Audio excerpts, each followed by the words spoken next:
Hi hello வணக்கம். நம்ம இப்போ கொண்டக்கடலை போட்டு புளிக்குழம்பு எப்படி செய்யலான்னு பார்க்கலாம். இது ஒரு சப்ஸ்கிரைபர் கேட்டாங்க, அவங்களுக்காக இந்த புளிக்குழம்பு செஞ்சு காட்டுறேன். இப்போ கொண்டக்கடலை நான் ஊற வைக்கல, அதனால் வானலில் போட்டு வறுத்துக்கிறேன். நல்லா வாசம் வர இந்த கொண்டக்கடலையை வறுத்துட்டு வெந்நீரில் ஊற வச்சுக்க போகிறேன். இப்போது வேறு கிண்ணத்தில் மாற்றிக்கலாம். இப்போது நான் வெந்நீர் சுட வச்சுருக்கேன். இந்த வெந்நீரை கொண்டக்கடலையில் ஊற்றி மூடி வச்சிட போகிறோம்.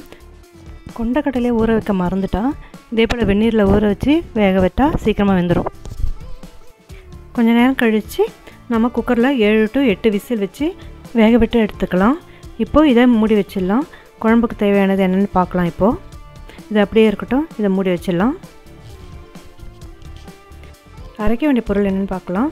தனியா 2 டேபிள் ஸ்பூன், மிளகாய் 10, மிளகு, சீரகம், வெந்தயம் 1/2 டீஸ்பூன், அரைக்கிறதுக்கு கொஞ்சமாக கருவேப்பிலை எடுத்துக்கலாம். இப்போ நான் வறுத்துக்க போகிறேன். ஒரு சட்டி வச்சு, மண் சட்டி தான் வச்சுருக்கேன். மண் சட்டியில் செஞ்சால் இந்த குழம்பு ரொம்ப டேஸ்ட்டாக இருக்கும். எண்ணெய் விடாமல் வறுத்துக்கலாம். நல்லா வாசம் வந்தால் போதும், நல்லா செவக்க வறுக்கணுன்ற அவசியம் இல்லை. இப்போ கருவேப்பிலை போட்டுக்கலாம். எல்லாத்தையும் வாசம் வர வரை வறுத்து ஒரு தனி தட்டில் எடுத்து வச்சுக்கலாம். இதனோட நம்ம தேங்காய் வச்சு அரைச்சிக்க போகிறோம். தேங்காய் வறுக்கணுன்ற அவசியம் இல்லை. இப்போ புளி கரைச்சி வச்சுருக்கேன். இப்போ கொண்டக்கடலை ஊறிச்சு. இப்போ குக்கரில் வேக வச்சுட்டு எடுத்துக்கலாம். கொஞ்சமாக உப்பு சேர்த்துக்கிறேன். இது வெந்து வரட்டும், அதுக்குள்ளே நம்ம அரைச்சி எடுத்துக்கலாம்.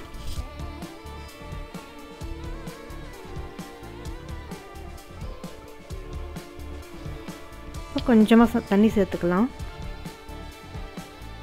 இந்த விழுதை தனியாக எடுத்து வச்சுக்கலாம். இந்த மிக்ஸி ஜாரிலேயே நம்ம வெங்காயம் தக்காளி வதக்கி அரைச்சிக்க போகிறோம். அதனால் கழுவ வேண்டிய அவசியம் இல்லை. இப்போது என் வானலில் நல்லெண்ணெய் விட்டுக்கிறேன். நல்லெண்ணெய் விட்டால் தான் நல்லாயிருக்கும் இந்த புளிக்குழம்பு.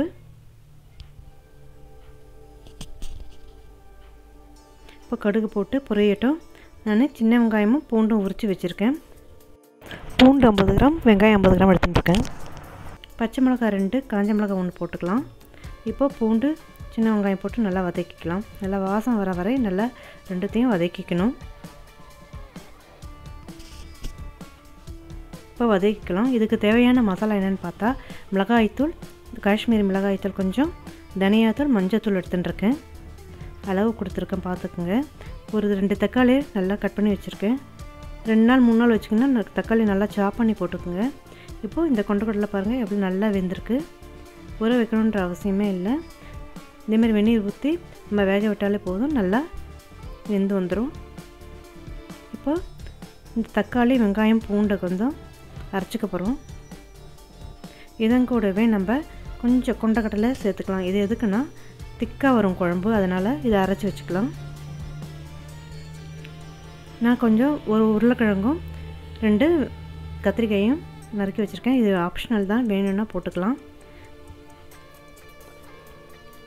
இதையும் போட்டு நல்லா வதக்கி எடுத்துக்கலாம். காய் கொஞ்சம் வதங்கின பிறகு மசாலா சேர்த்துக்கலாம். எடுத்து வச்ச மசாலா எல்லாத்தையும் போட்டு நல்லா எண்ணெயிலே வதக்கிக்கலாம். இந்த எண்ணெய் எல்லாம் கரெக்டாக இருக்கும். புளி தண்ணி எடுத்து வச்சுருக்கேன், அதை ஊற்றிக்கலாம். இப்போது புளி தண்ணி நல்லா கொதித்து பச்சை வாசனை போகணும். இதுக்கு தேவையான அளவு உப்பு சேர்த்துக்கலாம். இந்த புளி தண்ணியிலேயே காய் நல்லா வெந்து வரும்.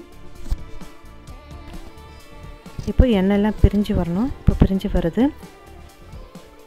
காய் நல்லா வெந்து வரணும். இப்போ நல்லா கலந்து விட்டுக்கலாம். அப்பப்போ பார்த்துக்கணும் காய் வெந்துச்சா இல்லையான்னு. இப்போ நல்லா கலந்து விட்டுக்கலாம். கொஞ்சம் கருவேப்பிலை சேர்த்துக்கலாம். வேக வச்ச கொண்டக்கடலை சேர்த்துட்டோம்.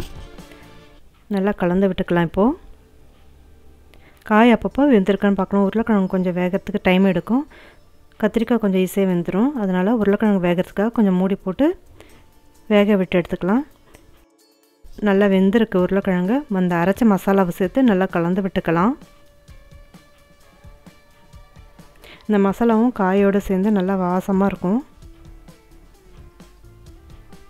இப்போ ஒரு கொதி வந்தப்புறம் நம்ம தக்காளி அரைச்ச விழுதும் சேர்த்துக்க போகிறோம். அந்த விழுதை சேர்த்து நல்லா கலந்து விட்டுக்கலாம். கொஞ்சம் தண்ணியாக இருக்க மாதிரி இருக்கும். கொஞ்சம் ஆறுனதும் இந்த குழம்பு நல்லா திக்காயிடும். இப்போது கொண்டக்கடலை புளிக்குழம்பு தயாராகிடுச்சு. இது அப்படியே 3 நாள் 4 நாள் வச்சு கூட சாப்பிட்லாம். வெளியில் ஃப்ரிட்ஜில் வச்சா ஒரு வாரத்துக்கு மேலே வச்சு சாப்பிட்லாம், நல்லாயிருக்கும். இதுக்கு காயும் தக்காளி இதெல்லாம் நல்லா வெந்து வரணும். அதனால் குழம்பு நல்லா கொதித்து வரட்டும்.